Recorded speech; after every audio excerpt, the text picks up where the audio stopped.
Hey, what's happening, y'all? What's up? Want to know? And 1-0, and we got Mr. Ruben. Talk to him.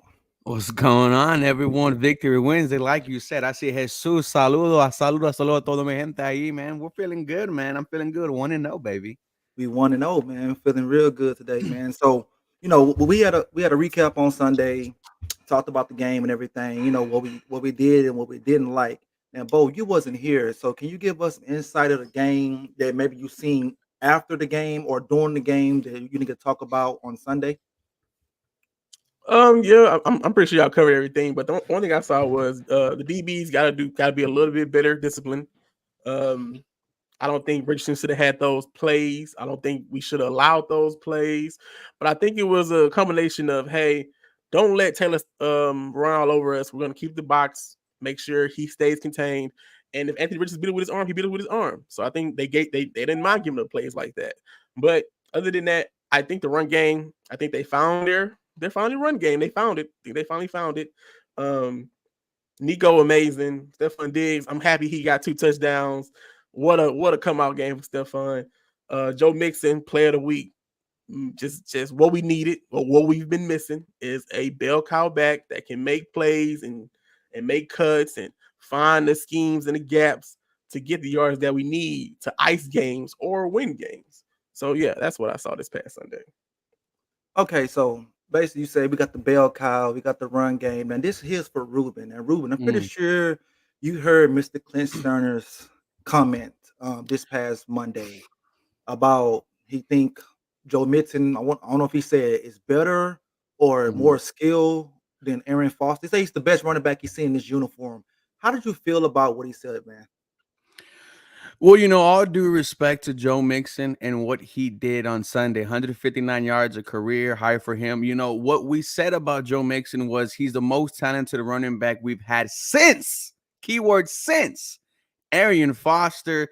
And with what Clint Cerner said, it just goes to show he has not been watching the Houston Texans for a very long time. You would not expect him to either. He was a former Dallas Cowboy, former, Razorback. So Houston Texans are kind of not in his wheelhouse. So, you kind of have to chalk that up to not knowing the history of the Houston Texans. But once again, when you're on the flagship station, when you're on 610 Sports Radio, you're supposed to know who arguably one of the greatest running backs in franchise history is. And with Arian Foster, he was untouchable. I mean, we called him the touchdown king. This was a guy who could legit win the whole game by himself. I mean, what was it? The Buccaneers game, he had 100 yards on the ground. He had another 80 yards through the air. Just Arian Foster was different. And like I said, shout out to Joe Mixon. He had a fantastic game. But Arian, to 99% of the Houston Texans fan base, is the best running back to ever wear the red, white, and blue. Yeah, I really think he was saying that just to get some clout because he knew he was gonna get some pushback behind Maybe he that. didn't know. I mean, it's no way Maybe he he doesn't didn't know know who though, Arian bro. Foster It's no is. way. I mean, after one game, I see if Joe played years here. The man played one game, one game. So come on now, Clint. Yeah, Kenneth, I, what I, what did, I what did think you I think? think it was more Okay, so. Bo, go ahead. What you think about it, Bo? Yeah, I think Clint was more so saying like, okay, we know Aaron Foster was an undrafted running back.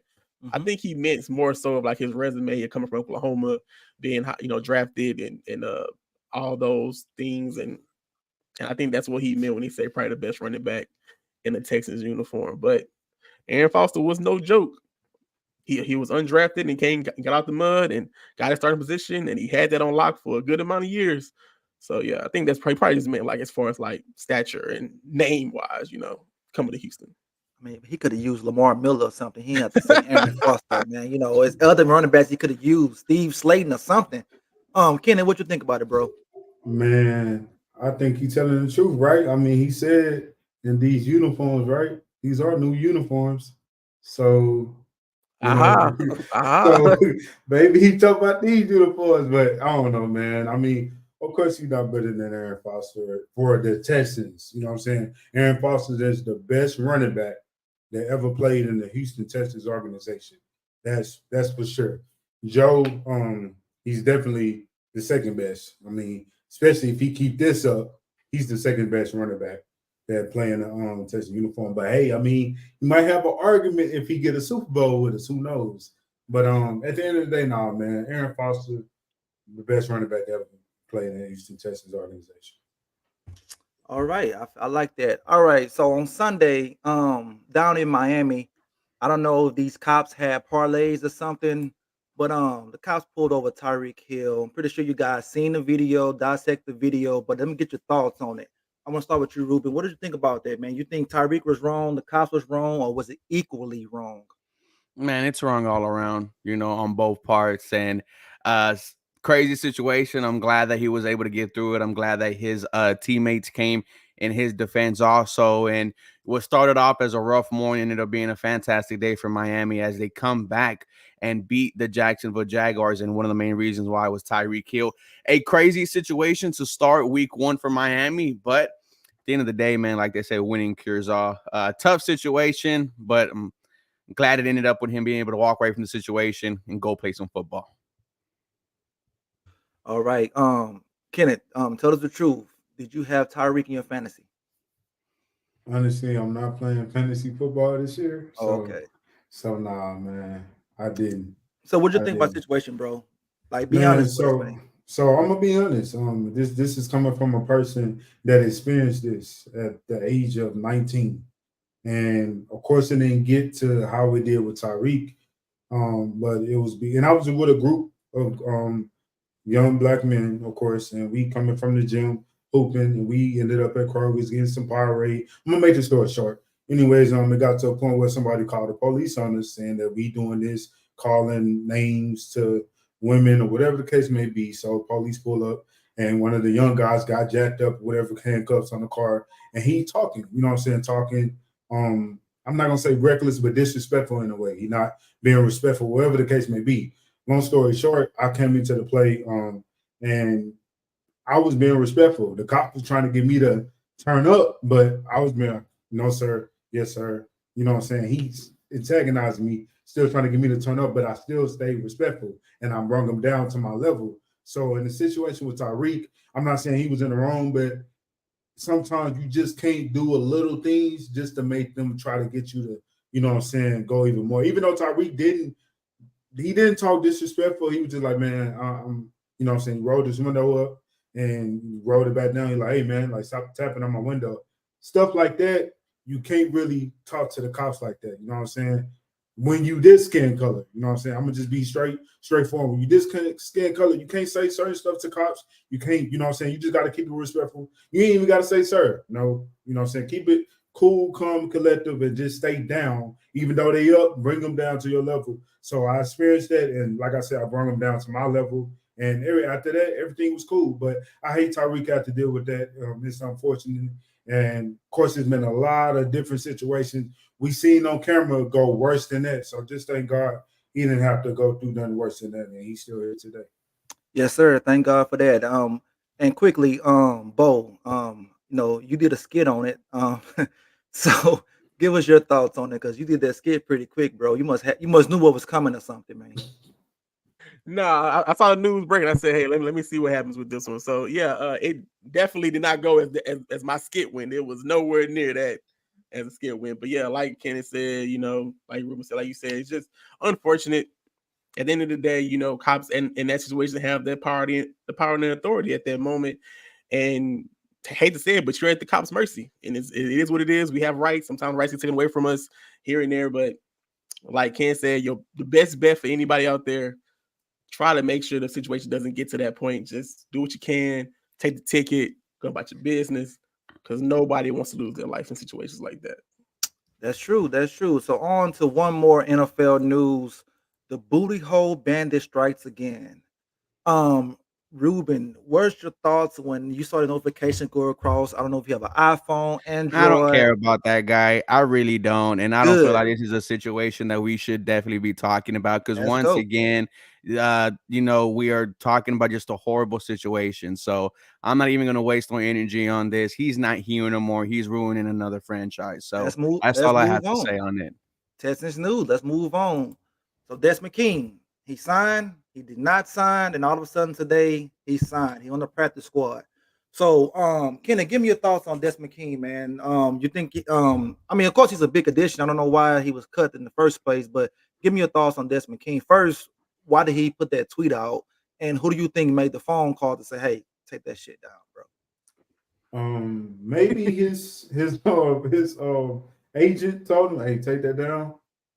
But at the end of the day, like from the jump, y'all know this. I did not want Desmond King on. I didn't understand that. I felt like, hey, we got Petrie playing this position for the first year, and it's like we don't know how this is going to turn out. I mean, yes, he's been looking good in preseason.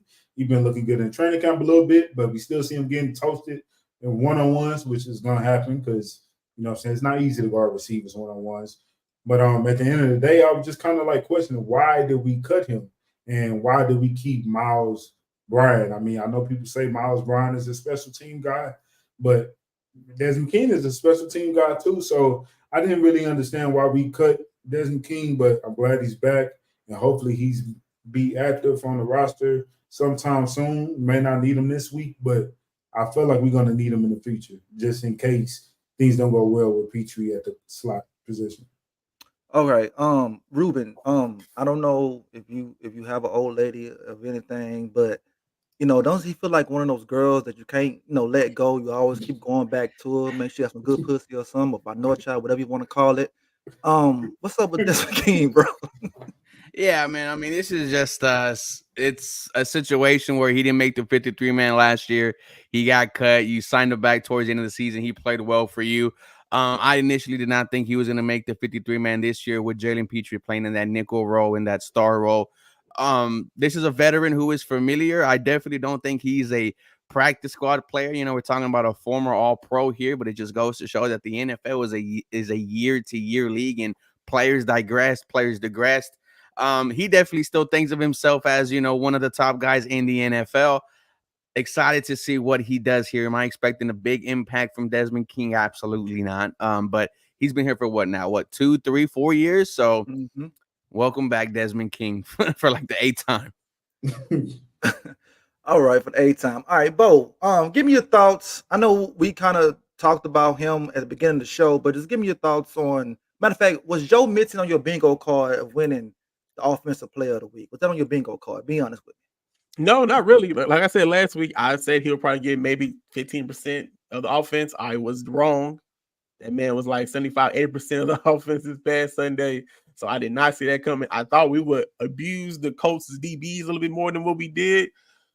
And we really didn't attack that way. I guess they felt good about the run game and said, let's just keep leaning on the run game. Let's work this clock, get out of here. So I think that's why they say, hey, it's working. Let's make sure to keep working. But I did not see that coming. I did not see 159 yards. What was it, 178 all purpose, something like that? I did not see that coming. I did not. Okay, well, I'm gonna ask Kenneth, and I know he's gonna say he saw it coming, but I'm gonna ask you anyway. Kenneth, did you see it coming? Nah, man, I did not see that coming. And look, I love Joe Mixon. I know the type of back he is. When we traded for him, man, I was super excited because I felt like we had that guy, closest to Aaron Foster, in the system. But man, I did not see that 159 coming at all. Like Bo said, I thought we was gonna try to abuse them DBs. They got a lot of young guys back there. They not really that. I'm not gonna say they're not that good. They straight, but at the same time, I know they're not good enough to stop our receivers. So at the end of the day, I thought we was gonna abuse the pass, but I understood why we did that with the run game. When it's working, hey, keep feeding it. Don't stop because we're gonna need this one day. I'm not saying we needed it versus the Colts, but at the end of the day, hey, let's get Joe Mixon in the groove. Get him feeling good. So I like what happened. Okay. Ruben, now this one here is kind of fucking with my head, bro. And maybe you can enlighten us on this. When did Jeff Okudah get hurt?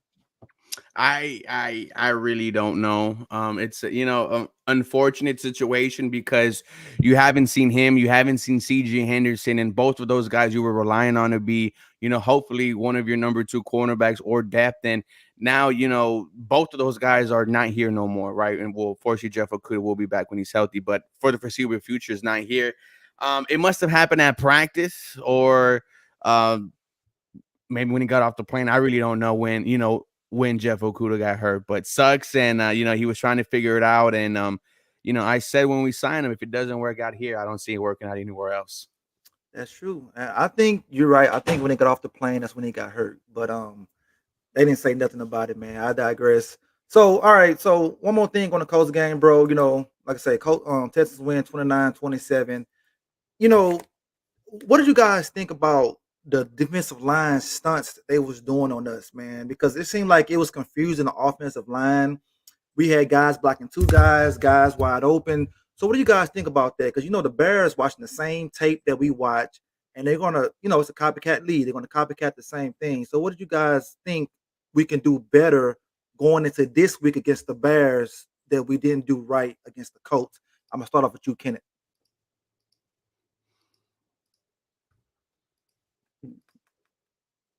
You muted. Mute. I'm sorry, I muted myself. But anyways, first off, communication. Like, I don't like seeing one of the oldest, I think he's the oldest on the O-line, Mason. He literally didn't see Buckner coming on the other side. And it's like, yo, when you in pass block, you don't just keep your eyes on one person. You know what I'm saying? Like, you see two people on one guy. Somebody might be open. So I think you're supposed to have your eyes, you're supposed to have your eyes wide open. You help, but you still keep your eyes open. And that stuff just came straight through. We don't need to see that. You know what I'm saying? But at the end of the day, I'm glad it happened week 1. They can learn from it. And hopefully this doesn't happen against the Bears, because I think we need to set a statement with the Bears and whoop the crap out of them. Have our way with them. That's what I think we need to do this Sunday night. Yes, we do. Bo, unless my eyes were tripping though, but did you see Mitchell, the rookie, wide open a lot for a couple of touchdowns, but Anthony Richardson just overthrew him? Yeah. And that's the thing, accuracy not big on Anthony Richardson. He can throw the ball as far as he can, as far as you want him to throw the ball, but he's going to learn, I guess, as the years go on to be more accurate. But yeah, some passes he missed, and I'm glad he missed them. Yeah, I'm glad he missed them too. I mean, okay, so like I say, so let's dive into the Bears game. Ruben, give us the key to victory for this Sunday night, and I'm glad we finally on prime time. Well, the first thing you bring up is prime time, man. And I think it's the first time we had a Sunday night football since 2019. And the crowd's going to be rocking. We're going to be there. Well, not at the game, right, because we're broke, but we'll be at the tailgate having a great time. We'll be in the blue and orange lot. So if you are going, hit me up. I am so excited. So excited to be with the crowd, man. I was there the previous couple of years when it wasn't good. And now with Super Bowl expectations, I'm expecting a Super Bowl tailgate environment. But with the Bears, you look back at their game against the Tennessee Titans, and they did not score an offensive touchdown. How they won that game was 2 defensive touchdowns, a block punt for a touchdown, and a kick return touchdown. It went south for the Tennessee Titans in the second half, and they gave that game away. You heard their coach said, Coach Callahan say, if we would have punted on 1st and 10 every single time, we would have won the game. And I think the Houston Texans are going to dominate this. I mean, really, if they keep CJ Stroud upright, as you guys brought it up, the offensive line was spotty with the protection. In the first half, they gave up 3 sacks. He only gave up 1 in the second. And that 1 in the second was around 3 in the third quarter with 7 minutes left. So for the last 20 minutes of football on offense, CJ Stroud wasn't touched, right? You heard Stephon Diggs say when the O-line needed to drop their nuts, they did. But let's keep it on with the running game. Let's see Joe Mixon, Offensive Player of the Week, 159 yards on the ground. Let's see a more balanced passing attack, man. When you look at the Bears, they should not compete with this Houston Texans team. And, if it does go south, man, we are going to sit here saying what went wrong. But you have to keep CJ upright, keep running the ball. And on the defense, man, just keep him contained. We know Caleb Williams can extend the pocket. Well, he tried last week, right? Found out it's much different than college, than the NFL. Keep him in the pocket, run the ball good, and let's see some other wide receiver go off for 100 yards. Okay, speaking of the other wide receiver go off 100 yards, Kenneth, which wide receiver you think that's going to be? For our team or the Bears? Our team, yes, sir, our team. Tank Dell. I'm feeling that too. Johnson is going to be on Nico. I'm not saying going to lock Nico down at all, so nobody's going to take that. It's me saying that. I'm not saying that at all. But I think Tank is going to be the guy to get the over 100 yards receiving. I mean, if you lock him down, it's okay. We got 2 other guys, 3 other Yeah. guys, 4 other But guys. yeah, So it's okay. I don't see it happening. Yeah, I mean, it's you gonna know, be tough for him, but I don't think lockdown. But it's definitely be a tough for Nico. yeah, he gonna make him work. So you said Tank Dell, right? Yeah. Okay, Bo, who do you think? I say Tank too. You know, first game in the stadium. Something about taking NRG. He just goes off. He does his big one in NRG, man. So Sunday night game, the lights, everything. I'm telling you, he gonna come out. He gonna show out. Okay, so basically, I should start Tank this Sunday. Okay, I'm Start Tank Dell. If you got Tank Dell in your fantasy, Start Tank down Dell. and put some money on him for scoring a touchdown because I think he's going to Anytime see the touchdown, end he's zone definitely on getting a Sunday. touchdown this game. He said he's built for the lights, so I cannot wait for Tank Dell, man. Okay, all right. So, Bo, I'm gonna reverse it back to you like we used to play Uno back in the day. Give me your predictions of the game. Give me the score predictions. Okay, let's go. Okay, I need this to be a statement game for the Texans. I need this to be a all eyes on Houston. Everyone's gonna be watching. Put everyone on notice that last year wasn't a fluke. We're going against a rookie quarterback. Granted, CJ didn't have a good rookie start last year for the first 2 games, so hopefully Caleb won't have a bad start for the first 2 games as well. Make a statement. I need them to blow them out. I want it to be at least, what did I say? Texans 31, Bears 14. That's what I want it to be. Okay, 31-14. Okay, Kenneth, give me your score predictions. So it's crazy because I was just chopping up with one of my homies, and my score prediction was between 34 and 38 to Bears 20. 40 piece. Hey, possibly. But here's the thing. That's what I want. But look, y'all, if we gonna keep it a buck, we're gonna keep it a bean on this show. And don't get me wrong, D'Amico has changed a lot of things when he came here. You know what I'm saying? Normally this doesn't happen, but last year, if we keep it a bean, last year, Mr. Bryce Young had a little fun with us a little bit and won the game. What's his name? Desmond Ritter had some fun with us last year, and they beat us. So it's like I'm hoping that doesn't happen this Sunday night. Don't let that happen, defense. Like, for real. There's no reason that Caleb Williams to have his way with us at all. We do not need that to happen. I'm hoping that doesn't happen. As long as that doesn't happen, we're gonna blow them out the waters for sure. Especially when you know that Romo Dunze did not practice today. Keenan Allen did not practice today. I doubt those 2 are going to play on Sunday. I would not risk it if I was the Chicago Bears. I know, this season my goals are, it's weird with the Bears because a lot of people expected their season to go how ours did last year. Mm-hmm. So, like Bo said, make a statement, kill the hype of another young quarterback like you did last week with Anthony Richardson. And as I mentioned before, they did not have a single offensive touchdown. Their offense was not good whatsoever. And this Houston Texans defense, I think it's a hell of a lot better than the Tennessee Titans. I think our offense is a hell of a lot better than the Chicago Bears defense. So I think it's going to be a matchup where the Houston Texans put up 30 and the Bears, I'll say they'll be lucky to put up 10. I do think Caleb gets his first touchdown, but that's going to come like second half, fourth quarter. Yeah. Garbage time touchdown. Yep. Okay. Because I want to ask y'all first. What's up? Because they didn't score on the Titans, will you look at this Texans defense differently if they put 2 touchdowns up on us? No, because this is on the road. Ain't got them to lose. Given Sunday. Okay. All right. So what Ruben said, so they supposed to be exactly how we was last year. So I mean, they're gonna start off 0-2. So that's a guaranteed victory. Guaranteed victory. I like that, Ruben. I love it. All right. Well, I got the score 30-13 Texans. Like I say, we should like fuck him up. I mean, he shouldn't do shit on us, but he see the lights on him. He gonna have his nails painted, so he gonna show out. So we got to keep it gangster. But on that note, fellas, unless y'all have any other thing to talk about before we jump off. Yeah, Houston, I need you there on Sunday. I need you there loud. Like, they've asked for fans to go dressed in all white because that was the first time we were going to see the new white jerseys on the field. So I think they're going to have some type of special event. I've been saying all off season, this is the season that I've been waiting all my life for.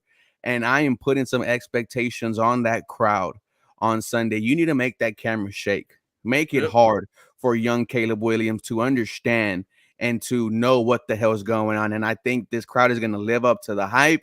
I've had the privilege of seeing some of their pregame show of, shout out to the Discord. If you're in the Discord, you saw what I saw. It looks insane. Absolutely insane. Just the excitement just blew up more. But this crowd needs to be hostile on Sunday. It needs to be hostile the entire year. All Man, right. they dropped them doggone tickets. Well, I believe they will. like what you said, Ruben. I will be at the game. I will be inside, so I'm going to make sure my section is loud. We tailgating? I will come to the blue light and orange light. I'm come and holler at you. I'll be getting there kind of late, but I'm gonna be there though. Even though it's a night game, I'm still gonna be there on time though. I'm gonna be there on time. I would hope so. But I'm always in my seat. I'm always in my seat on time though. I'm always in my seat on time. Okay, that's it. Yeah. That's all you can ask for. Yeah, I always my seat on time because they said get there early because they're gonna give us some lights on our wrists. Like how they have. Oh, they're doing that. Yeah. So they said get there early for lights on the wrist. Dude, if you have gone to like a Coldplay concert, not Linkin Park, but like a Coldplay concert and things like a Pink concert or Taylor Swift concert, they give you those type of bands that they synchronize with the sound of the stadium. So whatever they're gonna have bumping, dude, can you imagine if they have it on third down? Raise your hands in the air with the swarm and you're dude. I'm ready for war. I'm ready for murder. Like I'm ready to just slice down every single opponent in front of me. I'm looking forward to that 10-day stretch of the Miami Dolphins, the Kansas City Chiefs, and the Baltimore Ravens, man. I want it, man. This Houston Texans, this season's great. So far, right? So far, knock on wood. Yeah, so far. Okay, so we 1-0, and every week we trying to go 1-0. So that's the slogan for this week, 1-0. Ruben, tell everybody where they can find you at. Hey, man, 713 Houston Sportcast is where you can find me. At 9 o'clock, I will be on the AFC South Roundtable with my brothers, Houston Streshins, Harley from the lead, and my boy AD. We're going to talk some trash to the Colts fans in there, kind of break down week 1, give a little preview to week 2. But, guys, this is what we've been waiting for. Like Jake just said, we're 2-0, baby. Let's get to there. Let's get there. Kenny, talk to me. Y'all can follow me on Twitter at messenger_Keno, YouTube and Instagram, Kenneth the Messenger. And like I said last week, man, working on some big track, a song, music video. I'm gonna keep everything else on the low, but yeah, it's something coming in some heat for sure. He got some heat like the Houston summer. Bo, talk to me. Y'all know the vibes. Follow me on all socials at Bo Diggity 713. We going up. We going up on a Wednesday, not a Tuesday, fellas. On a Wednesday. All right, y'all can find me at Fifth or Crenshaw everywhere, man.